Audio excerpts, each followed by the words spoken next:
Chapter 1. America's Biggest Expansion. It's the year 2035. Congress has just approved something extraordinary. The United States will no longer have 50 states. It will have 100. The announcement shocks the entire world. For more than 250 years, America remained at 50 states. Now everything is changing. But where do these new states come from? America isn't suddenly getting larger. Instead, existing states begin splitting apart. California becomes 3 separate states. Texas becomes 5. Florida becomes 2. New York becomes 3. Supporters celebrate. They believe smaller states mean better government, faster decisions, better representation. But critics warn of chaos. New capitals, new governors, new laws, new elections. Everything becomes more complicated. Within months, dozens of new state flags appear. New state capitals are selected. Political maps must be completely redrawn. America has officially entered a new era. The nation now contains 100 states. But this is only the beginning. Chapter: The Political Earthquake. 1 year has passed since America became a nation of 100 states. The excitement has faded. Now, reality begins to set in. Governors are settling into office. New legislatures are forming. Millions of Americans are still adjusting to the new map. But nobody is prepared for what happens next. The House of Representatives grows dramatically. More states mean more representatives. Congress becomes larger than ever before. Debates become longer. Voting becomes slower. Passing laws becomes increasingly difficult. But the Senate experiences an even bigger transformation. Every state receives 2 senators. 50 states once meant 100 senators. 100 states now means 200 senators. The balance of power changes overnight. Smaller states suddenly gain enormous influence. Areas that once had little political power now have their own governors, their own senators, their own voice in Washington. Many citizens celebrate the change. However, larger states begin complaining. California's former leaders argue the split weakened their influence.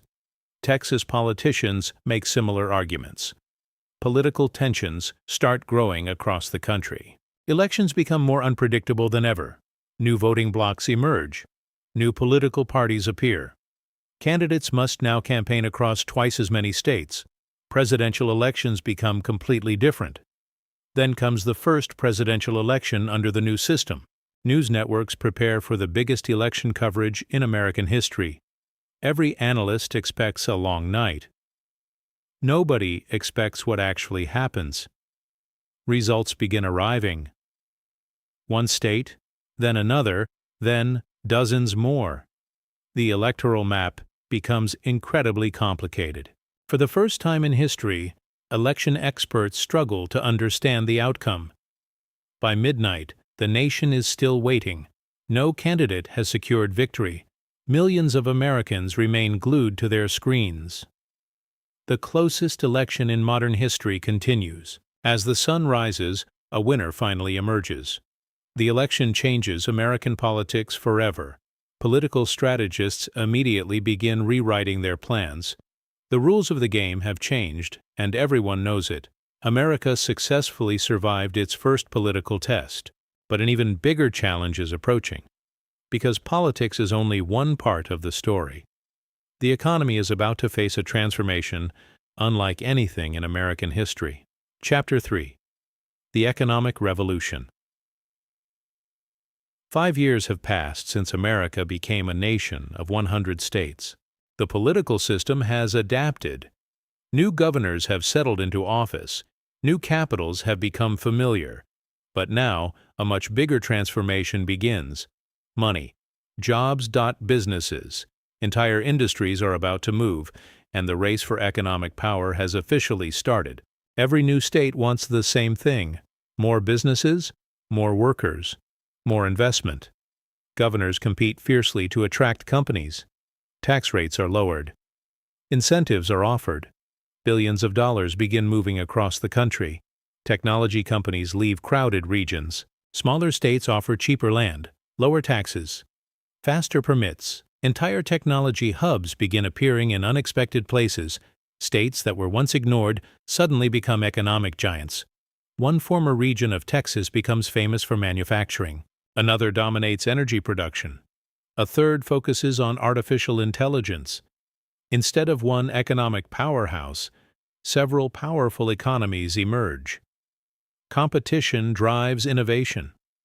California experiences a similar transformation. Silicon Valley remains powerful, but new states develop their own identities.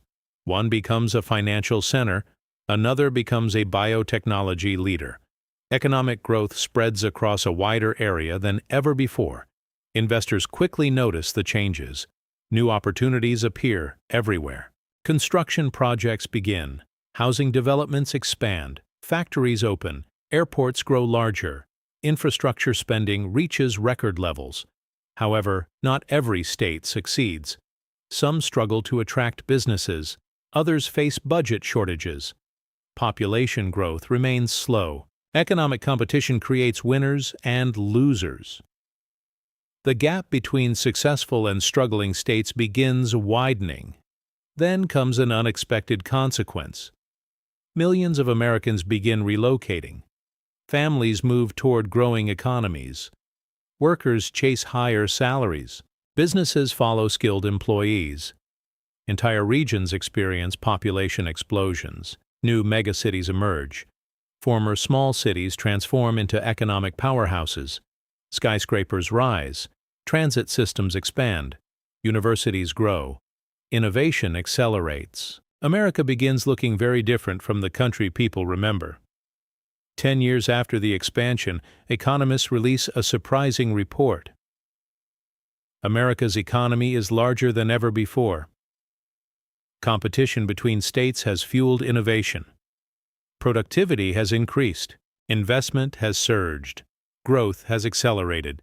The experiment appears to be working, but success creates new challenges. More states mean more competition. More competition means greater inequality. Wealth begins concentrating in certain regions. Political leaders grow concerned. Economic tensions begin rising beneath the surface. America has survived political change. America has survived economic transformation. But another challenge is approaching. A challenge that affects every citizen. Identity.culture, and what it truly means to be American. Chapter 4. The Identity Crisis. 15 years have passed since America expanded to 100 states. The economy is booming, cities are growing, businesses are thriving. But beneath the success, a new question begins spreading across the nation. What does it mean to belong to a state? And more importantly, what does it mean to be American? Every new state wants its own identity. New flags appear. New state holidays are created. New slogans fill government buildings. Citizens begin taking pride in their local states. Some feel more connected to their state than ever before. Former regions of Texas develop completely different cultures. One focuses on technology. Another embraces ranching traditions. Another becomes known for energy production. Over time, these differences grow stronger. People begin seeing themselves differently. California experiences the same phenomenon. Coastal regions focus on global business. Inland states focus on agriculture. Northern regions embrace technology. Southern regions build tourism economies. New identities continue forming. Social media accelerates the trend. Citizens proudly display state flags online. Friendly rivalries emerge. Sports competitions become more intense. State pride reaches levels never seen before. For many people, local identity becomes a major part of daily life. Then something unexpected happens. Some state governments begin requesting greater autonomy. They want more control over taxes, more control over education, more control over local laws. Political debates spread across the nation. News networks cover the controversy nonstop. Supporters argue that local governments understand local problems best. Critics warn that too much autonomy could divide the country. Americans find themselves debating the future of the Union itself. Young Americans grow up in a nation very different from the one their grandparents knew. They memorize 100 states instead of 50. They learn new state histories. They celebrate new state traditions. To them, this America feels completely normal. Meanwhile, older generations remain divided. Some believe the expansion strengthened America. Others believe it weakened national unity. Family dinners become political debates. Communities argue about the country's direction. The conversation reaches every corner of the nation. Despite the disagreements, one fact becomes impossible to ignore. America has changed forever. The old 50-state nation exists only in history books. A new America has emerged, 100 states, 100 identities, 100 different visions for the future. Then an even greater challenge appears. The rest of the world begins responding. Foreign governments study America's transformation. Allies take notice. Rivals take notice. Global power dynamics begin shifting. The consequences will reach far beyond America's borders. America has survived political change. America has survived economic transformation. America has survived an identity crisis. But now the world is watching, and the next chapter will determine whether this new America becomes stronger or weaker. Chapter 5: The Global Superpower. 20 years have passed since America became a nation of 100 states. The transformation is complete. New economies have emerged. New political systems have stabilized. New identities have formed. But now, the rest of the world begins asking an important question. Has America become stronger or weaker? The answer will reshape global politics. In Beijing, Chinese leaders carefully study the changes. At first, they expected America to become divided. They expected internal conflicts, political instability, economic confusion. Instead, they see something unexpected. America's economy continues growing. Innovation continues accelerating. The experiment appears successful. In Europe, reactions are mixed. Some leaders admire the new system. Others worry about America's increasing influence. Several European nations begin studying whether similar regional reforms could work for them. The American experiment becomes a global discussion. Meanwhile, international companies rush toward America. 100 states create 100 opportunities. Investors can choose from dozens of business-friendly regions. Competition keeps taxes low. Innovation remains high. Foreign investment reaches record levels. Then comes another surprise. Several newly created states become global economic leaders. One dominates artificial intelligence, another leads renewable energy, another controls advanced manufacturing. Economic power becomes more decentralized than ever before. America's military also evolves. More states mean more military bases, more training centers, more defense industries, more regional support networks. Military readiness reaches new heights. Allies feel reassured. Rivals grow concerned. New trade alliances begin forming. Countries seek closer economic relationships with America. Global supply chains reorganize. International businesses adapt.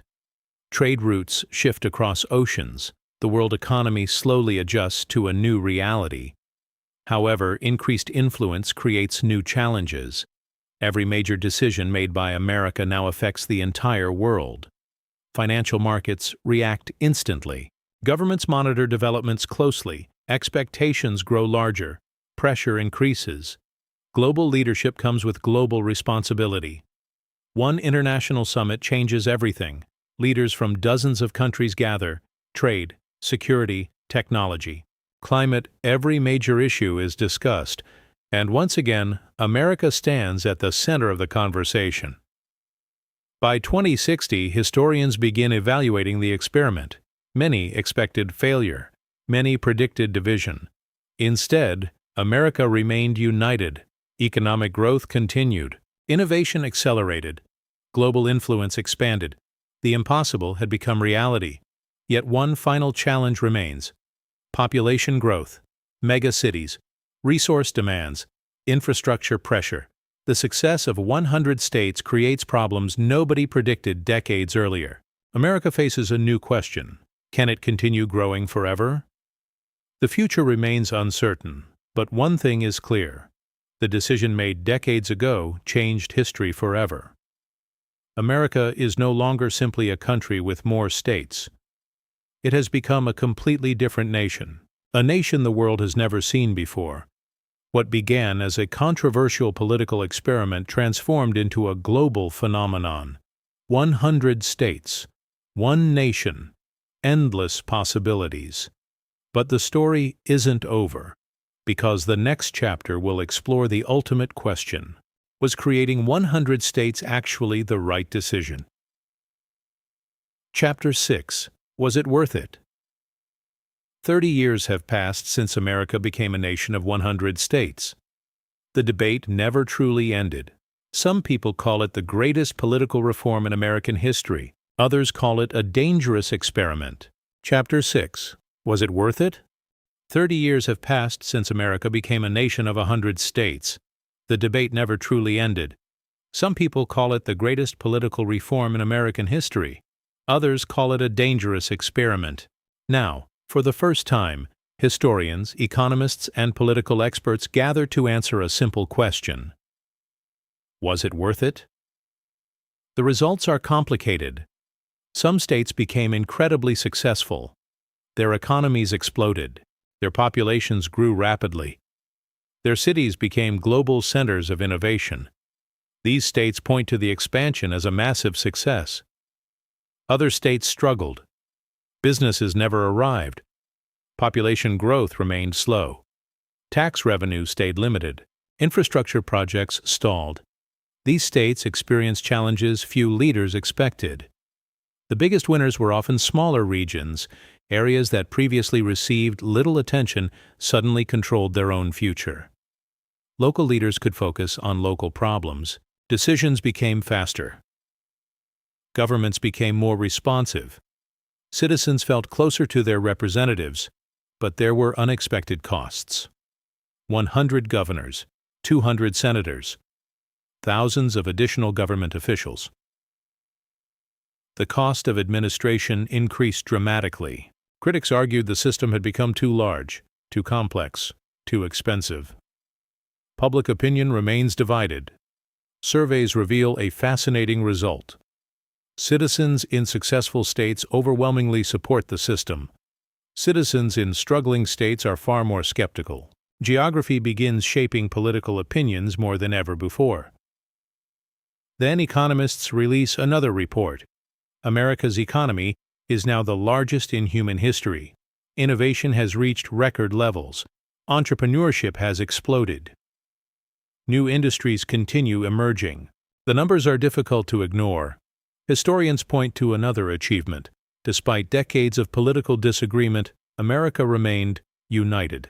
No civil conflict, no national collapse, no breakup of the Union. The country adapted to change and survived. Younger generations struggle to understand the controversy. They grew up in a nation with 100 states. To them, it feels normal. Just as previous generations accepted 50 states, they accept 100. History has moved on. Older generations remain nostalgic. They remember the original map, the original state borders, the America they knew. Some still believe the old system was simpler, better, more familiar. As the debate continues, one fact becomes clear. The expansion changed more than borders. It changed politics.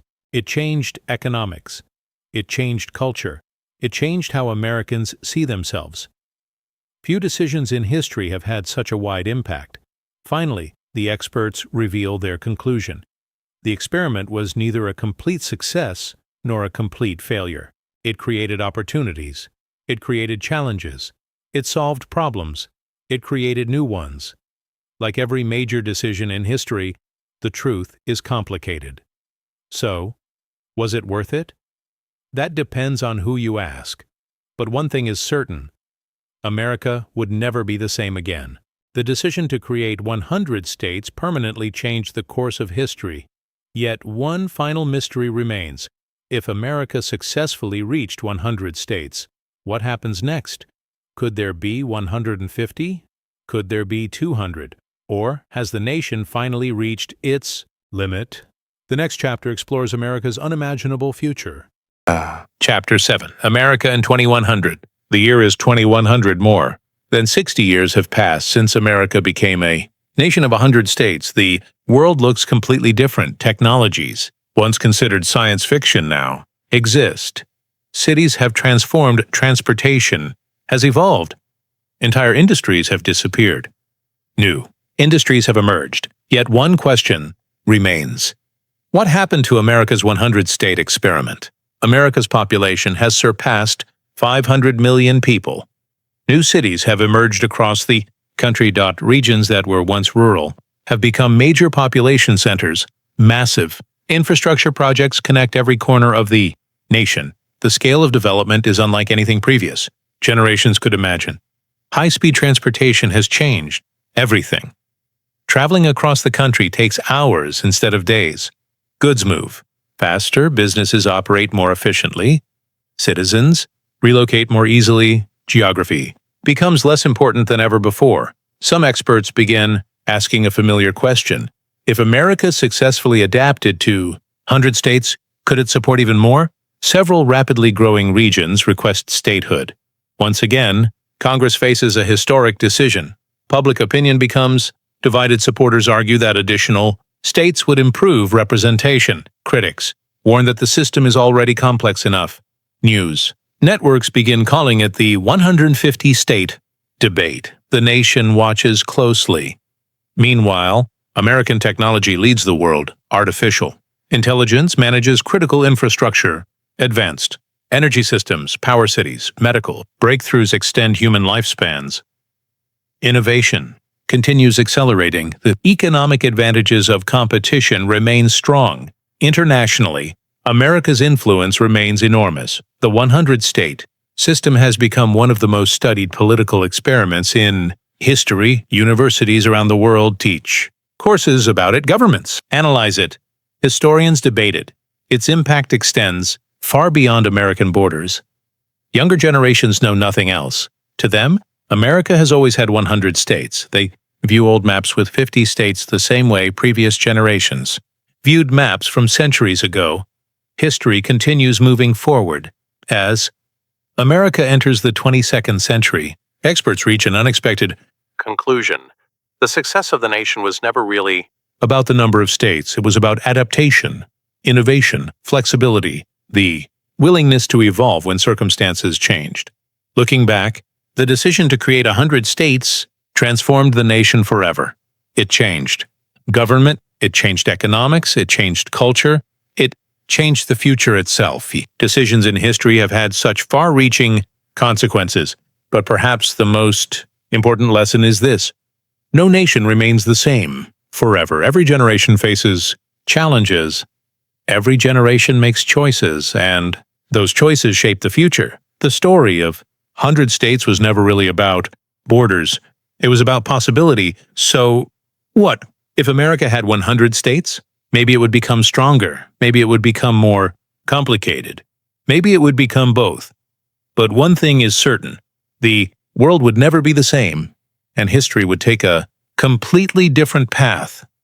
100 states. One nation. An entirely different future. This was What If America Had 100 States?